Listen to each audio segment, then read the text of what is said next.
Ayo percaya Tuhan Yesus, percaya, nanti kamu masuk surga. Itu janji bohong, itu tipuan semua. Orang-orang yang seperti di rumah sakit itu, yang disuruh-suruh percaya, ayo percaya Tuhan Yesus, nanti kamu masuk surga.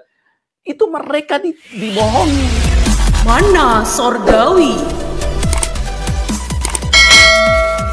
Kenapa penjahat di kayu salib itu diselamatkan Tuhan? Itu ada pengertian yang begitu dalam yang kita harus pahami. Penjahat di kayu salib itu adalah manusia langka.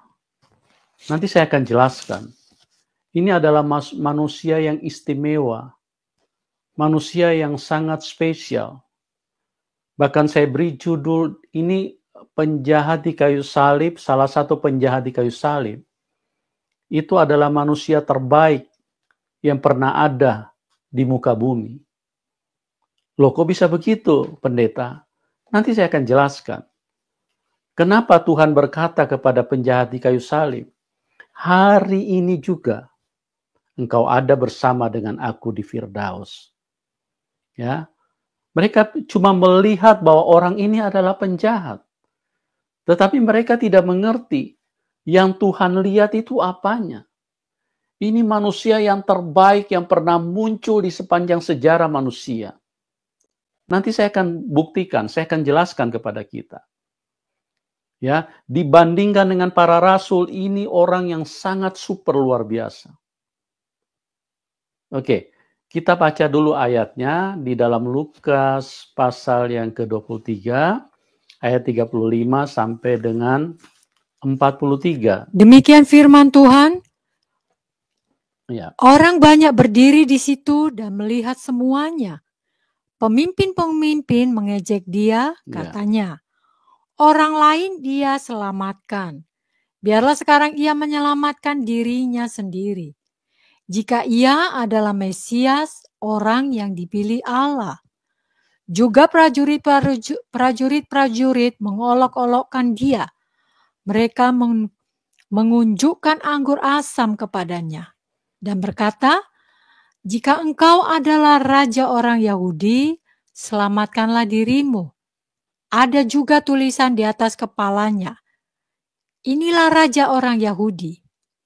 Seorang dari penjahat yang digantung itu menghujat dia, katanya, bukankah engkau adalah Kristus? Selamatkanlah dirimu dan kami.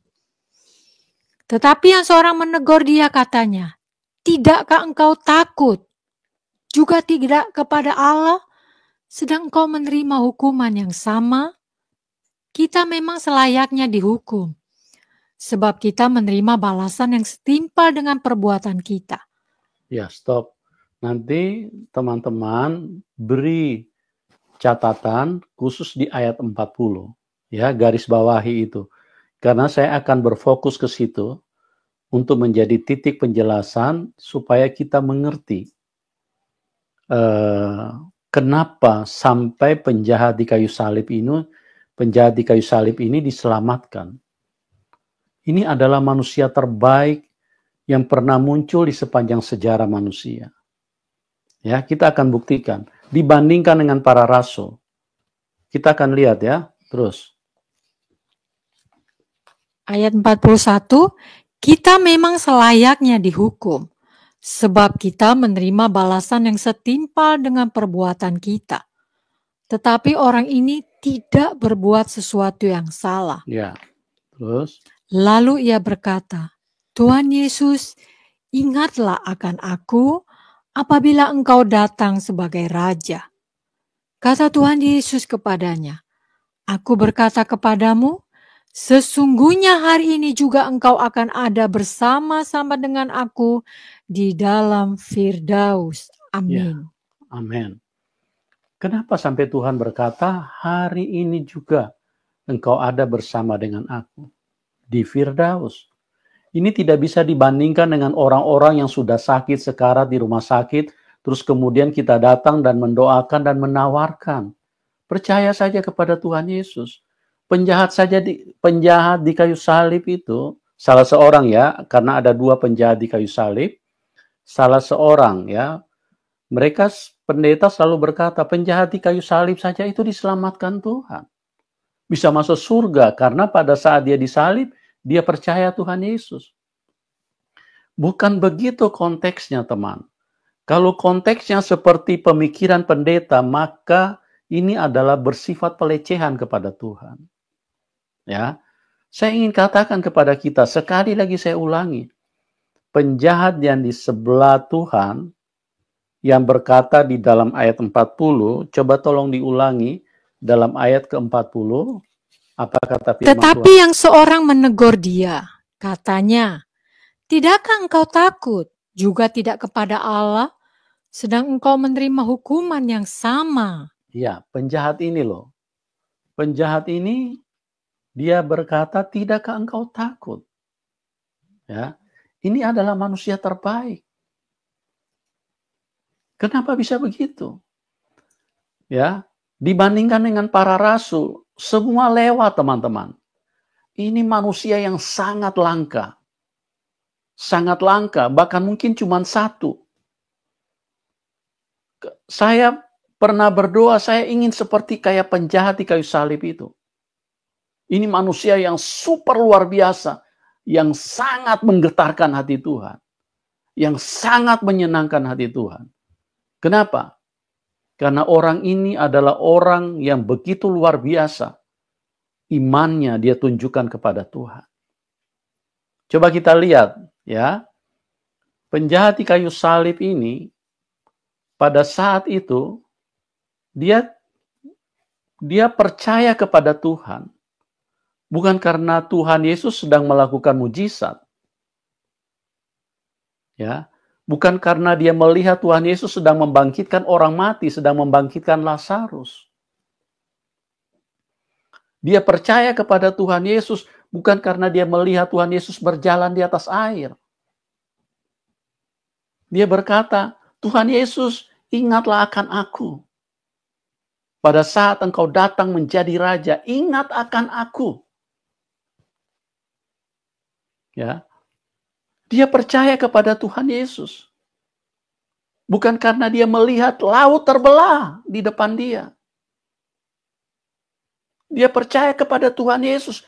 Bukan karena dia melihat Tuhan memberi makan 5.000 orang.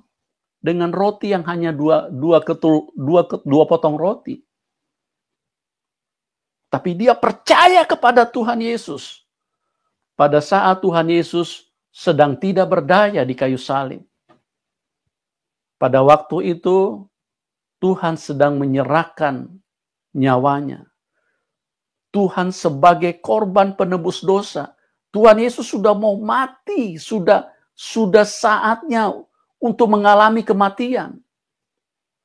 Tuhan tidak melakukan mujizat pada saat itu. Tuhan tidak melakukan apapun kepada dia. Tapi penjahat di kayu salib itu begitu luar biasa imannya. Dia percaya kepada Tuhan. Dia tahu bahwa inilah satu-satunya raja yang benar. Inilah satu-satunya Tuhan yang benar. Inilah satu-satunya yang dapat menyelamatkan hidupnya. Bukan karena Tuhan lagi buat mujizat, teman. Sama-sama lagi mau koid, sama-sama lagi mau isdet ini. Sama-sama sedang mau mati. Luar biasa imannya. Ya, tidak sama dengan orang-orang yang di rumah sakit yang didoakan, ayo percaya Tuhan Yesus, percaya, nanti kamu masuk surga. Itu janji bohong, itu tipuan semua. Orang-orang yang seperti di rumah sakit itu, yang disuruh-suruh percaya, ayo percaya Tuhan Yesus, nanti kamu masuk surga. Itu mereka dibohongin. Bukan seperti itu kejadiannya, teman. Orang di rumah sakit itu, saya melihat tidak ada mereka percaya Tuhan. Mereka itu hanya diomongin oleh pendeta. Ini berbeda sekali ceritanya. Tapi penjahat di kayu salib, orang yang super luar biasa imannya. Dia sedang menghadapi maut. Dan Tuhan tidak menolong sedikit pun di dalam hidupnya. Tapi dia begitu percaya kepada Tuhan. Dia berkata, ingat aku Tuhan, ingat aku. Dan dia tahu bahwa Tuhan Yesus yang disalibkan itu, itulah satu-satunya penyelamat yang bisa menyelamatkan dia.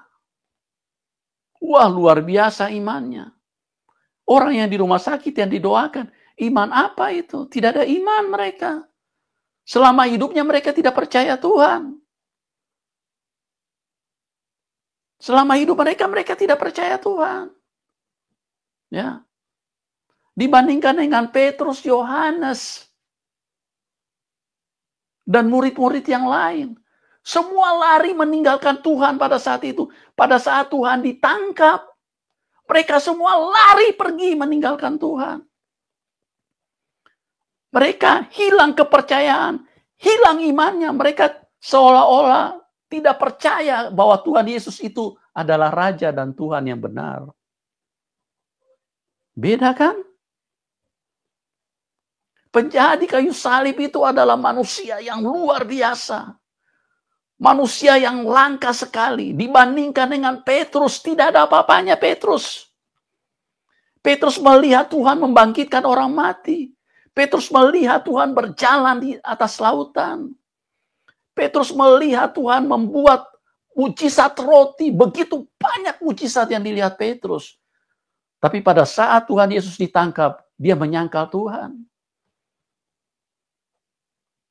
Dia tidak mengakui bahwa inilah juru selamat, inilah Tuhan yang sanggup untuk menyelamatkan dia. Jadi hati-hati teman. Pendeta-pendeta ini ngawur-ngawur mereka. Mereka selalu berkata, penjahat di kayu salib saja diselamatkan. Orang yang didoakan di rumah sakit, ayo percaya saja nanti kamu. Karena pada saat kamu percaya, kamu akan diterima. Kamu akan masuk surga. No, bukan begitu konteksnya. Iman yang ada di dalam penjahat di kayu salib itu iman yang luar biasa. Tuhan Yesus tidak tolong dia. Dia sudah mau mati. Tuhan Yesus tidak turunkan dia dari kayu salib. Tapi dia percaya kepada Tuhan. Luar biasa kan? Saya ingin seperti itu teman. Sekalipun Tuhan tidak menolong.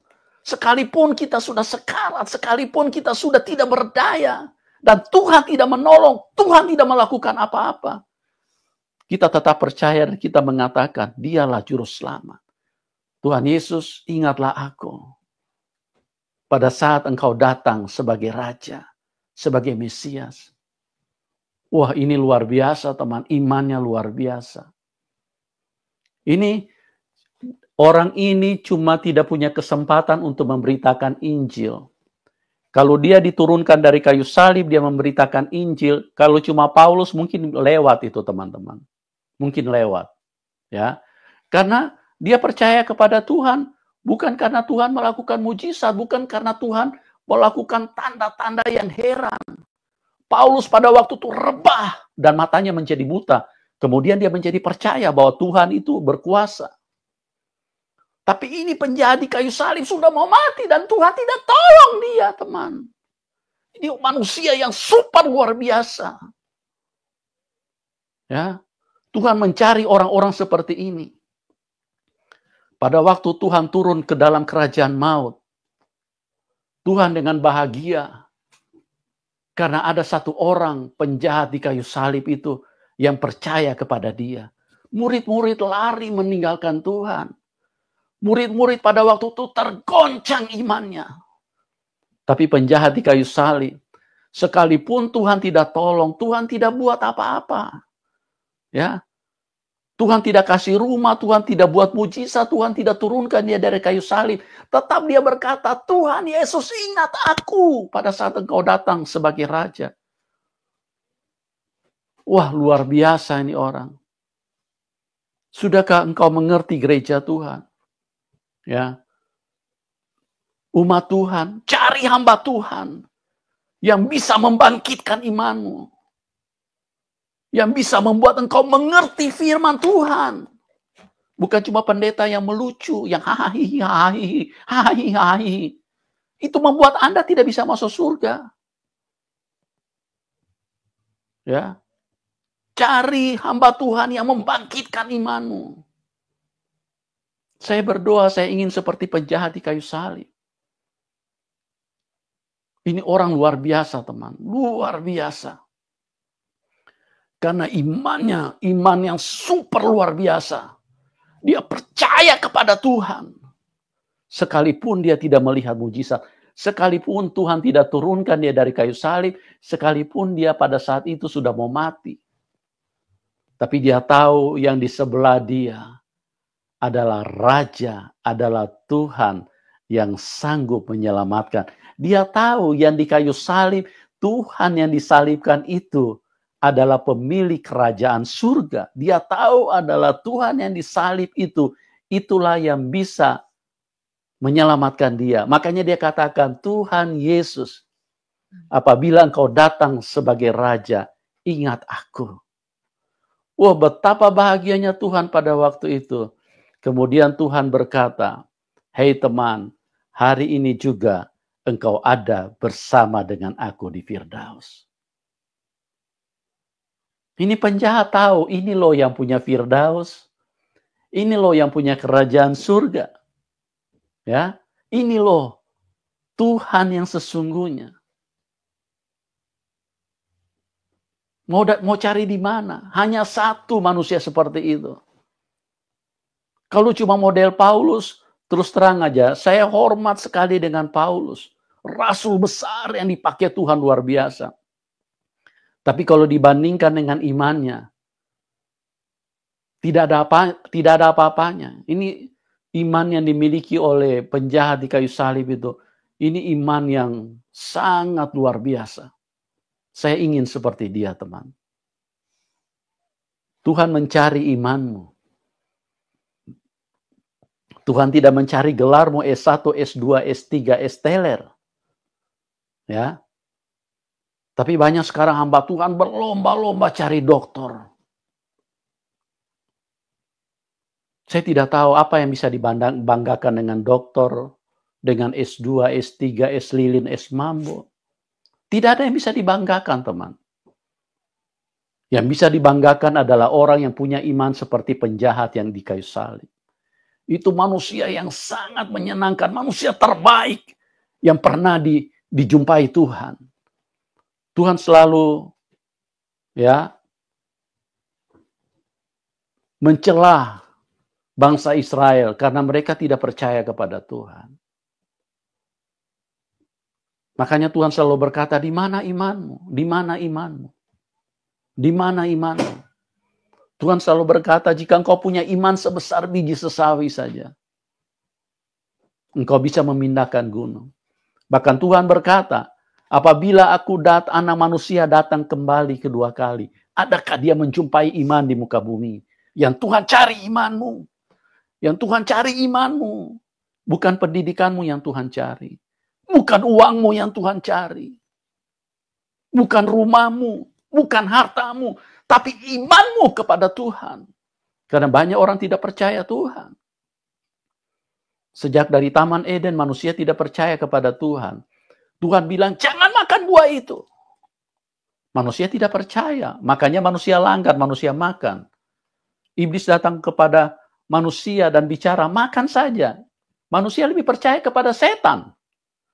Makanya coba lihat, begitu banyak orang, manusia-manusia penjahat, tapi lebih dipercaya sama manusia. Padahal mereka itu setan.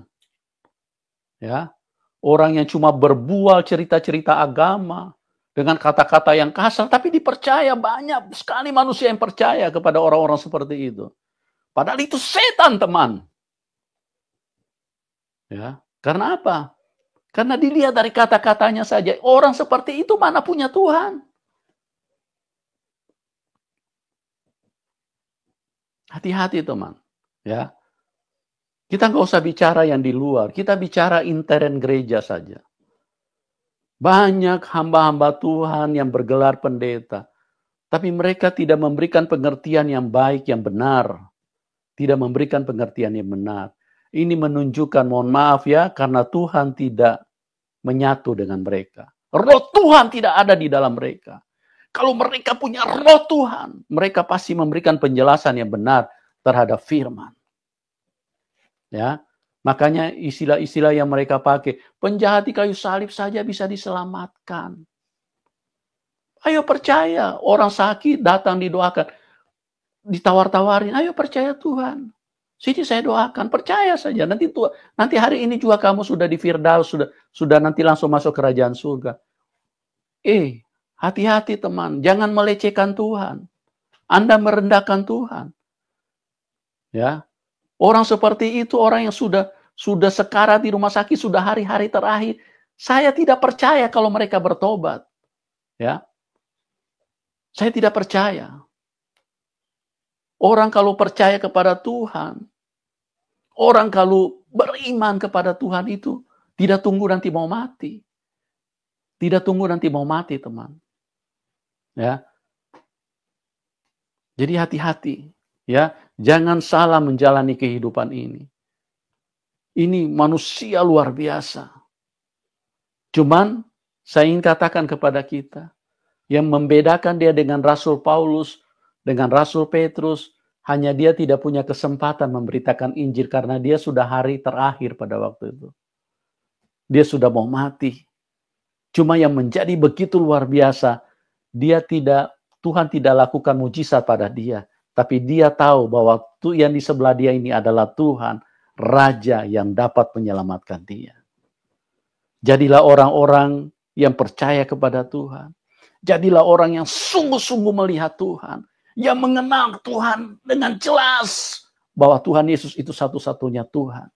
Tidak ada yang lain. Kenali Tuhanmu. Ya. Kenali Tuhanmu. Dan terus berharap. Dan terus percaya kepada Dia. Sekalipun engkau dalam keadaan kesulitan. Sekalipun engkau tidak ditolong. Sekalipun engkau sudah mau mati. Ya. Tetap percaya bahwa Tuhan Yesuslah satu-satunya yang punya Firdaus. Tuhan Yesus, ingat aku apabila engkau datang sebagai Raja. Karena hanya Tuhan Yesus satu-satunya juru selamat. Mazmur 46. Allah, kota benteng kita. Untuk pemimpin biduan dari Bani Korah dengan lagu Alamot, nyanyian. Allah itu bagi kita tempat perlindungan dan kekuatan. Sebagai penolong dalam kesesakan sangat terbukti. Sebab itu kita tidak akan takut, sekalipun bumi berubah, sekalipun gunung-gunung goncang di dalam laut, sekalipun ribut dan berbuih airnya, sekalipun gunung-gunung goyang oleh geloranya. Kota Allah, kediaman yang maha tinggi, disukakan oleh aliran-aliran sebuah sungai. Allah ada di dalamnya. Kota itu tidak akan goncang. Allah akan menolongnya menjelang pagi. Bangsa-bangsa ribut, kerajaan-kerajaan goncang. Ia memperdengarkan suaranya, dan bumi pun hancur. Tuhan semesta alam menyertai kita. Kota benteng kita ialah Allah Yakub. Pergilah, pandanglah pekerjaan Tuhan yang mengadakan pemusnahan di bumi, yang menghentikan peperangan sampai ke ujung bumi, yang mematahkan busur panah, menumpulkan tombak, membakar kereta-kereta perang dengan api. Diamlah dan ketahuilah bahwa akulah Allah. Aku ditinggikan di antara bangsa-bangsa, ditinggikan di bumi. Tuhan semesta alam menyertai kita. Kota benteng kita ialah Allah Yakub. Mazmur 47. Allah, Raja seluruh bumi. Untuk pemimpin biduan dari Bani Korah. Mazmur. Hai segala bangsa, bertepuk tanganlah, elu-elukanlah Allah dengan sorak-sorai. Sebab Tuhan yang maha tinggi adalah dahsyat, Raja yang besar atas seluruh bumi. Ia menaklukkan bangsa-bangsa ke bawah kuasa kita, suku-suku bangsa ke bawah kaki kita. Ia memilih bagi kita tanah pusaka kita, kebanggaan Yakub, yang dikasihinya. Allah telah naik dengan diiringi sorak-sorai. Ya Tuhan itu, dengan diiringi bunyi sangkakala. Bermasmurlah bagi Allah, bermasmurlah, bermasmurlah bagi Raja kita, bermasmurlah. Sebab Allah adalah Raja seluruh bumi, bermasmurlah dengan nyanyian pengajaran. Allah memerintah sebagai Raja atas bangsa-bangsa. Allah bersemayam di atas tahtanya yang kudus. Para pemuka bangsa-bangsa berkumpul sebagai umat Allah Abraham. Sebab Allah yang empunya perisai-perisai bumi, Ia sangat dimuliakan. Mazmur 48. Sion, kota Allah. Nyanyian Mazmur Bani Korah. Besarlah Tuhan dan sangat terpuji di kota Allah kita. Gunungnya yang kudus, yang menjulang permai, adalah kegirangan bagi seluruh bumi. Gunung Sion itu jauh di sebelah utara, kota Raja besar. Dalam puri-purinya, Allah memperkenalkan dirinya sebagai benteng. Sebab lihat, raja-raja datang berkumpul, mereka bersama-sama berjalan maju. Demi mereka melihatnya, mereka tercengang-cengang, terkejut, lalu lari kebingungan. Kegentaran menimpa mereka di sana. Mereka kesakitan seperti perempuan yang hendak melahirkan. Dengan angin timur, engkau memecahkan kapal-kapal Tarsis. Seperti yang telah kita dengar, demikianlah juga kita lihat. Di kota Tuhan semesta alam, di kota Allah kita, Allah menegakkannya untuk selama-lamanya. Kami mengingat, ya Allah, kasih setiamu di dalam bait-Mu. Seperti namamu, ya Allah, demikianlah kemasyuranmu sampai ke ujung bumi. Tangan kananmu penuh dengan keadilan. Biarlah gunung Sion bersukacita, biarlah anak-anak perempuan Yehuda bersorak-sorak oleh karena penghukumanmu. Kelilingilah Sion dan edarilah dia. Hitunglah menaranya, perhatikanlah temboknya, jalanilah puri-purinya, supaya kamu dapat menceritakannya kepada angkatan yang kemudian. Sesungguhnya inilah Allah. Allah kitalah Dia, seterusnya dan untuk selamanya. Dialah yang memimpin kita. Mana Sorgawi.